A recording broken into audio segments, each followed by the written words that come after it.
wanting to exist without being stepped on. My apologies for any harm I may have caused. You are forgiven. Is that book really more interesting than talking to a new friend? No offense, but yes. Good thing I don't get feelings hurt easily. What's so great about that book anyways? It's a Shel Silverstein book. Shel what? He's a cartoonist, poet, musician, composer, and utterly brilliant. I'll take your word on it. What makes him so brilliant? I don't even know where to start. Do you really want to know? Yes. Inquiring minds would like to know. Give me a little bit of your time and I'll show you. We literally have nothing else to do. I cannot think of anything else better to spend your time doing than to dive into the world of Shel Silverstein. Let's get to swimming. Well, let's get started. Enjoy some of the highlights of Shel Silverstein's work inside the amazing story, The Giving Tree. Put on your seatbelts, sit back, and enjoy a sprinkle of Silverstein.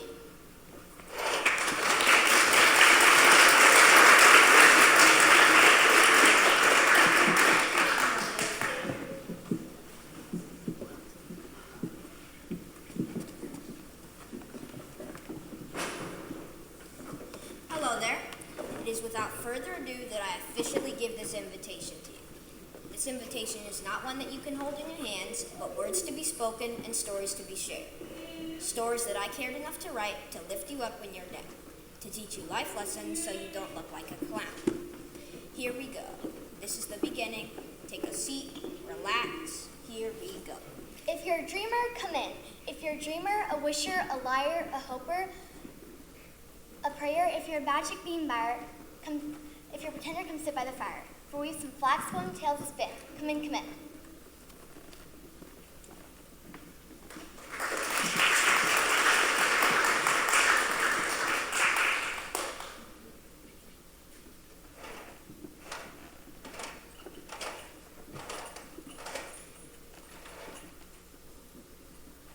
Peggy, it's time to get up, dear.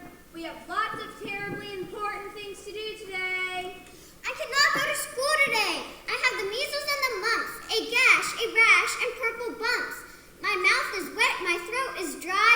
I'm going blind in my right eye. My tonsils are as big as rocks. I've counted 16 chicken pox. And there's one more. That's 17. And don't you think my face looks green? Peggy, what are you going on about? Come on, we're wasting daylight. My leg is cut, my eyes are blue. It might be enzymatic flu. I cough and sneeze and gasp and choke. I'm sure that my left leg is broke. My hips hurt when I move my chin. My belly button's caving in. My back is wrenched, my ankle sprained. My appendix pains each time it rains. Peggy, for the love of all that's holy, get up and get dressed. I have things to do today. My nose is cold, my toes are numb. I have a sliver in my thumb. My neck is stiff, my throat is dry. My voice is weak. I hardly whisper when I speak. My tongue is filling up my mouth. I think my hair is falling out. My elbows bent, my spine ain't straight. My temperature is 108. My brain is shrunk, I cannot hear. There's a hole inside my ear. There's going to be more than one hole in your ear if you don't get a move on this second. I have a hangnail, and my heart is...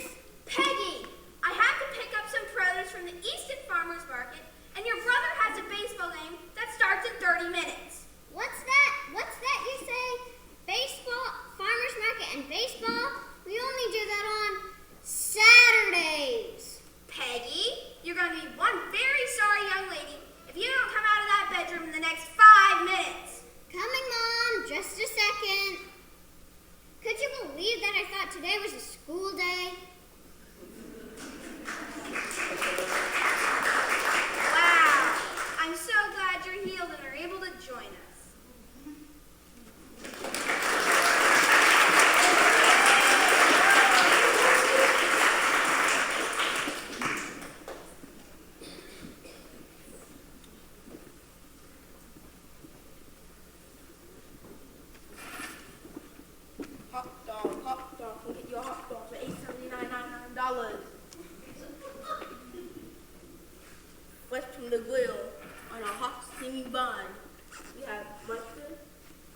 ketchup, relish, mayo. We have all the ingredients to make a perfect hot dog.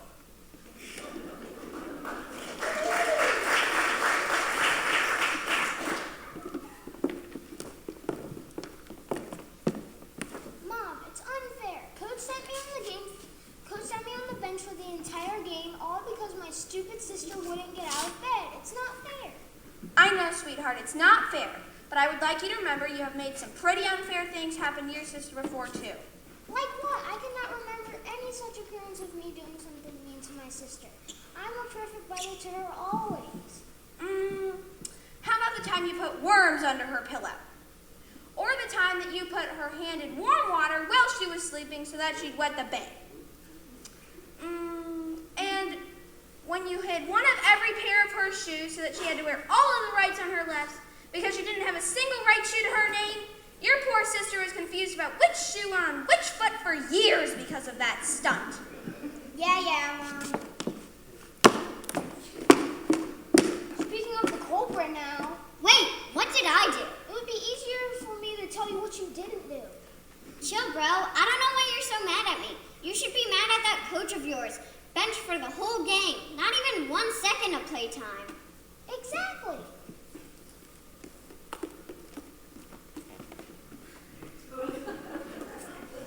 One sister for sale, one sister for sale, one crying and spying sister for sale. I'm really not kidding, so who start bidding? Do I hear $1, a quarter, a penny, a nickel? Oh, isn't there any one kid that would want this sister? One young, spying and crying sister for sale.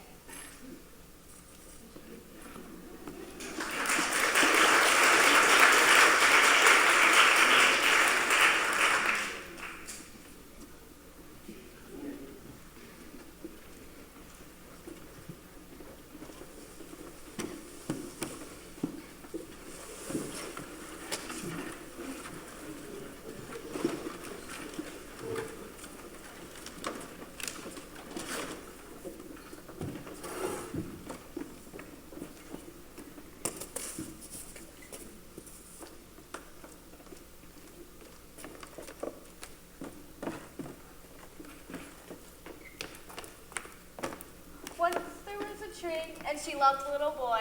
Hello, boy. Is that you?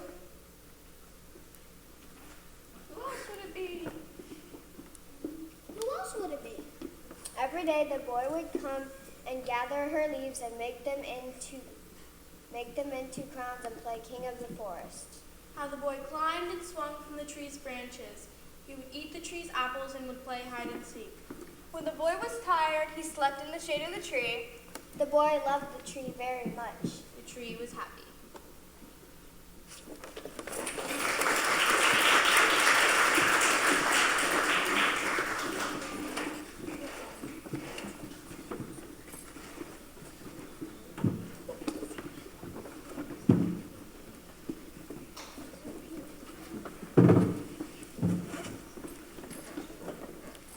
Beyond the amazing Sister for Sale and Sick, there are so many other poems from Shel Silverstein that really get to the heart of being a child and the dilemmas of adulthood.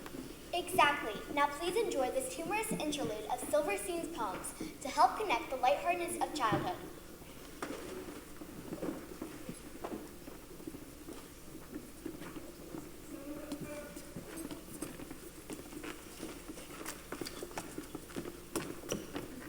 The homework machine, the most perfect contraption that's ever been seen. Just put in your homework, drop in a dime, snap on the switch, and in 10 seconds time, your homework will come out quick and clean as can be. Here it is. 9 plus 4, and the answer is 3. 3. I guess it's not as perfect as I thought it would be.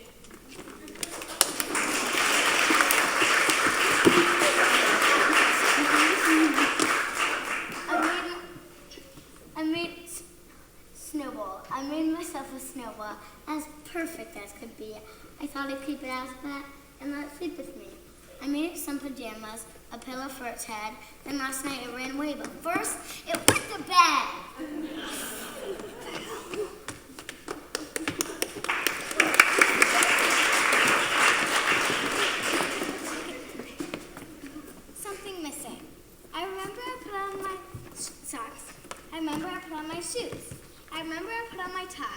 that was painted in beautiful purples and blues. I remember I put on my coat, looked perfectly grand at the dance. Yet, I feel there is something missing. But I forgot. What is it? What is it?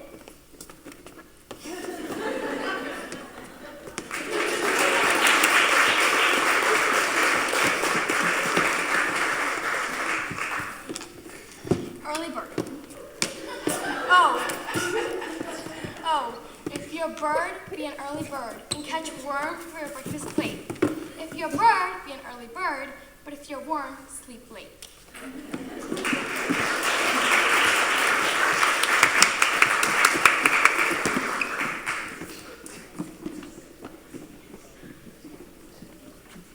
Let's return to the story of the boy. Now a little older, what kind of person is he? What kind of person will he become?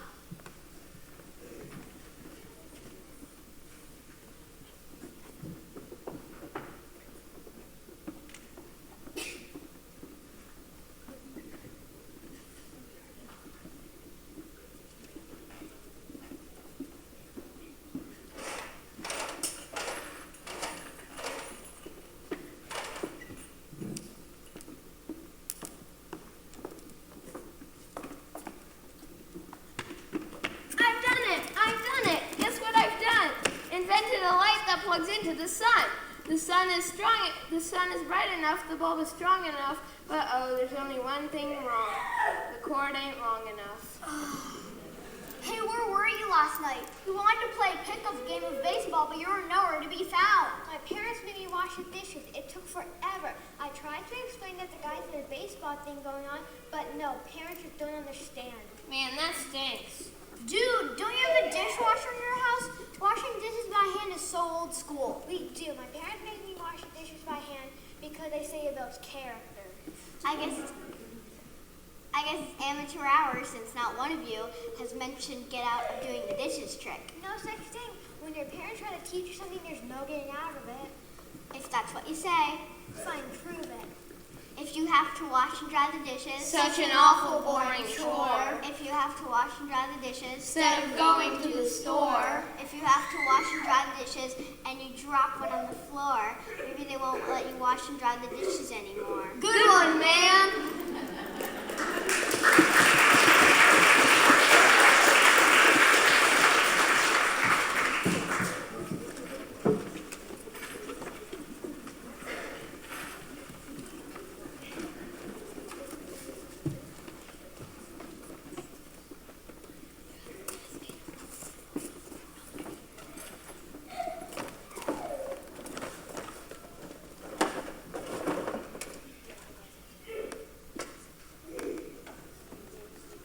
Same boy, same tree.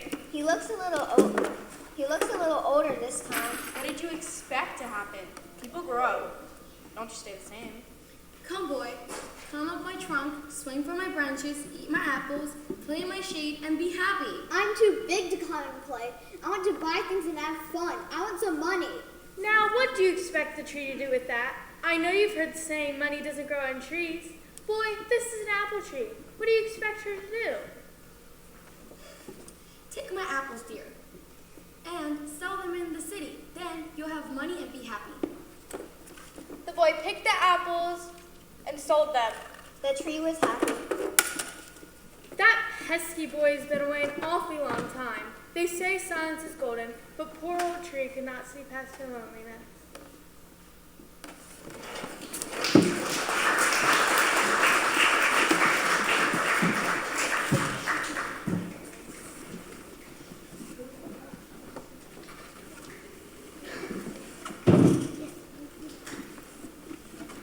One of the qualities of Shel Silverstein's work is his ability to speak to the human experience. Specifically, the relationships we have and the magic of youth. He questions what happens as we grow up.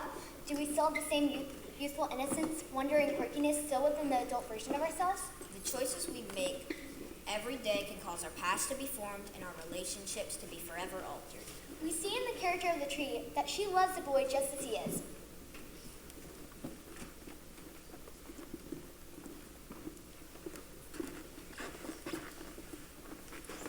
Don't change on my account. If you're sloppy, that's just fine. If you're moody, I won't mind.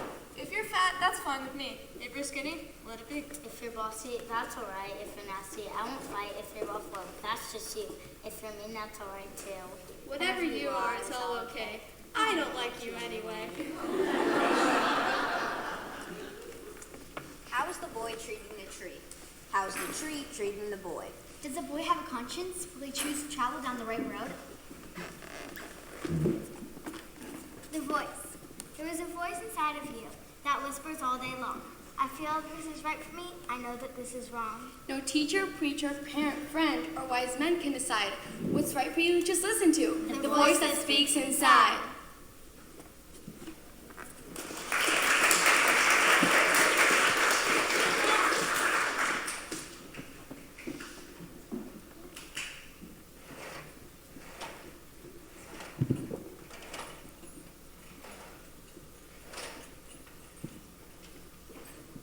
Will you marry me? If you want to marry me, there are some things that you must do. You must learn how to make a perfect chicken dumpling stew. And sew my holy socks, and soothe my troubled mind, and develop the knack for scratching my back, and keeping my shoes spotlessly shined. And while I rest, you must rake the leaves, and while it's hailing and snowing, you must shuffle the walk, and be still while I talk. And hey, where are you going? I'm just standing up. My leg got a little stiff. Well, Well, what? I was the one who asked you a question. You answered my question with a question. if you accept my demands, then answer yes. Then it's settled. Hold on. Before you go any further, there's something you must know.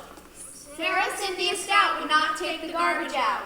I scour the pots and scrape the pans, candy the yams, and spice the hams. True, but even if I scream and shout, she still would not take the garbage out, and so it rose to the ceiling. Coffee grounds, potato peelings, brown bananas, rotten peas, chunks of sour cottage cheese. It filled the can. It covered the floor. Interesting. Dad, it's there, the trash hay. It cracked the window and blocked the door with bacon rinds and chicken bones, drippy ends of ice cream cones. Prune pits, peach pits, orange peel, gloppy glumps of cold oatmeal, pizza crusts of withered greens, soggy beans and tangerines, crusts of blackburn buttered toast, gristly bits of beefy roast. Dad, a bit over the top, don't you think? The garbage rolled on down the hall. It rose the roof. It broke the wall. Greasy napkins, cookie crumbs, globs of gooey bubble gum, cellophane from green bologna, rubbery blubbery macaroni. Moldy melons, dried up mustard, eggshells mixed with lemon custard, cold french fries and rancid meat, yellow lumps of cream of wheat. Mom, Dad, at this rate, I will not be getting married. At last, the garbage reached so high that finally it touched the sky, and all the neighbors moved away, and none of her friends would come to play. And finally, Sarah Cynthia Stout said, "Okay, fine, I'll take the garbage out." Finally, I see. So she did end up taking the garbage out. It was almost too late. It was almost across the entire state. She learned her lesson before it was too late. I doubt you experienced this fate. Phew. well, are we still engaged? Who am I to complain? Nobody's perfect, and it's evident that you eventually learned your lesson. So that means Let's set a date.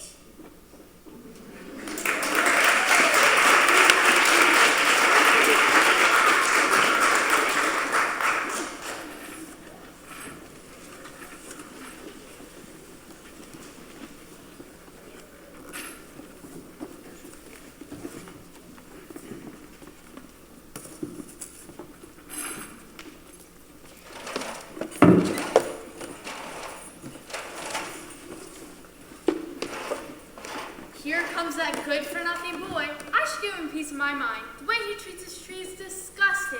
They say I'm a dumb rock. He's one blockhead, that's for sure.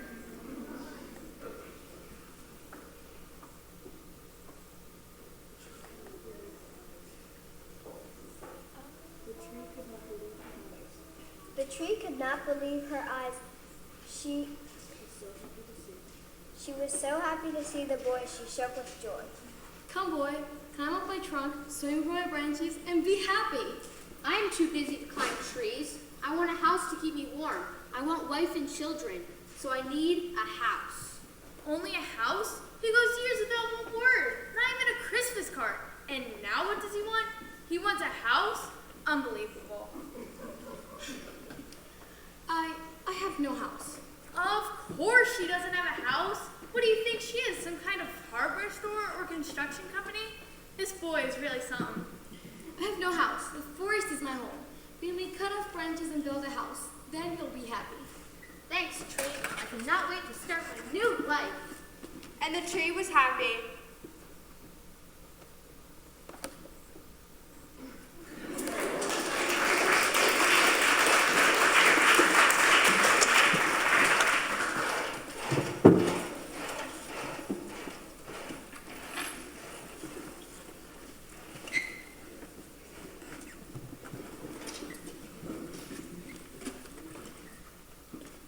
There are no happy endings. Endings are often the saddest part. So give me a happy middle and a very happy start. This most certainly is not a happy middle. Do you know that the boy returned to the tree again a number of years later? The poor tree could barely speak. She was so excited to see the boy. Well, the boy, he was a whole another story. He's aged as we all do, but life had not been so kind to him. He was sad, alone.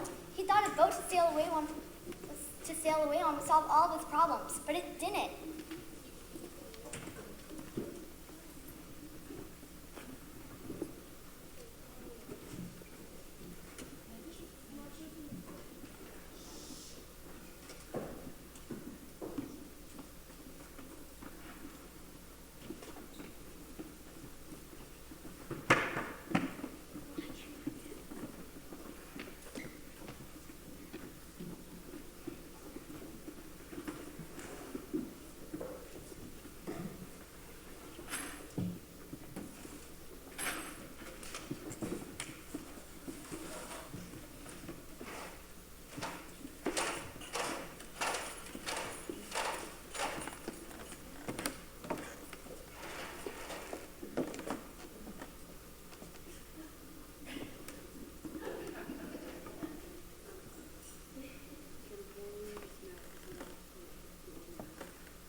The boy we once met is now quite the old man.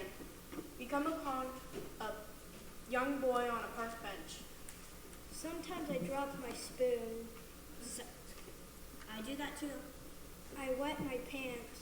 I do that too. I often cry. So do I. But worst of all, it seems grown-ups don't pay attention to me. The old man reached his arm around the boy. I know what you mean.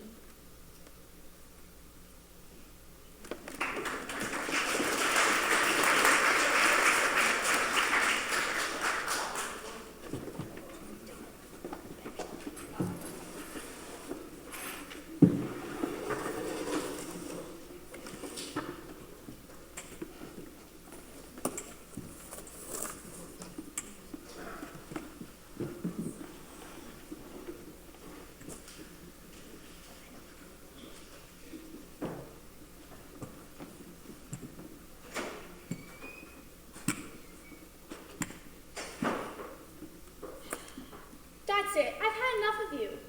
I know you hear me, you greedy little heathen. Who's that? It could not be Miss Rock. None other. Why in God's green earth would you have any business talking to me? You have got to be kidding me. I have stood by.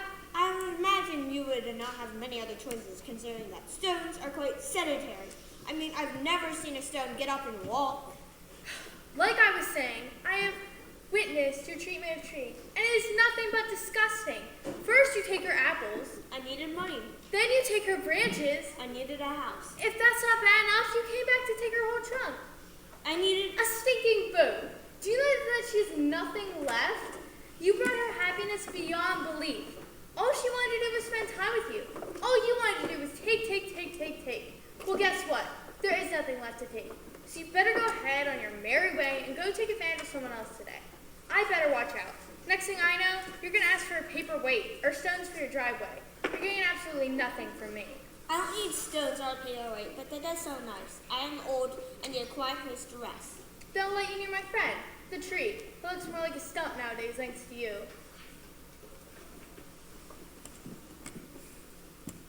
I'm sorry, boy, but I have nothing left to give you. My apples are gone. My teeth are too weak for apples. My branches are gone. You cannot swing on them anymore. I'm too tired to swing on branches. My trunk is gone. You cannot climb. I am too old to climb. I wish that I could give you something, but I have nothing left. I'm just an old stump. I'm sorry.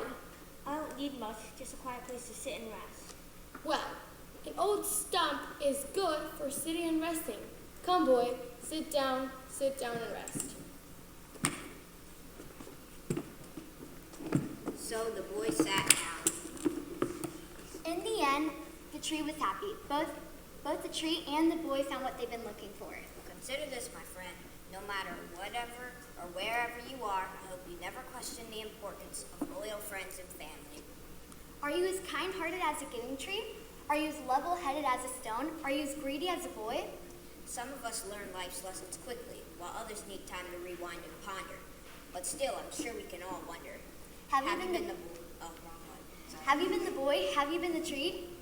Let's wait some time, and then we'll surely see.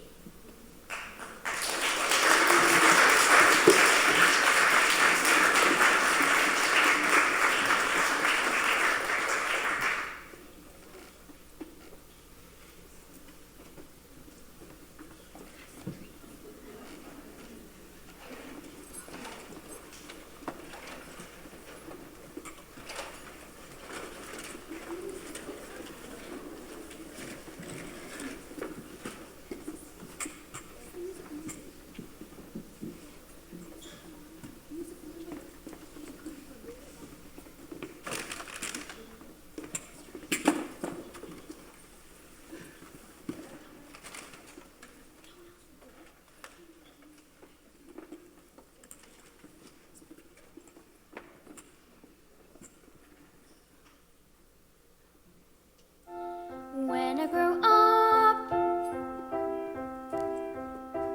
I will be tall enough to reach the branches that I need to reach to climb the trees you get to climb when you're grown up. And when I grow up, I will be smart enough to answer all the questions that you need to know the answers to before you're grown up. And when I grow up, I will eat sweets every day on the way to work, and I will go to bed late every night.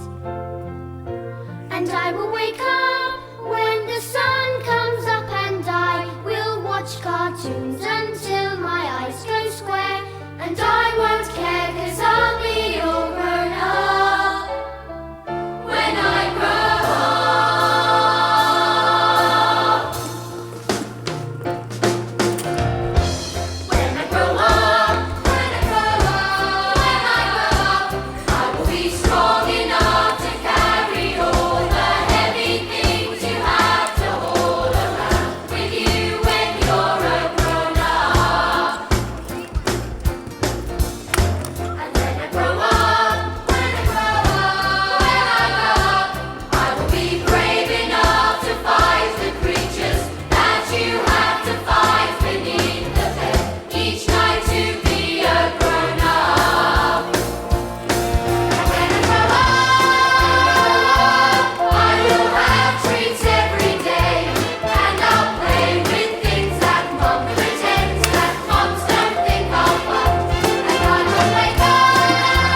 what did you think?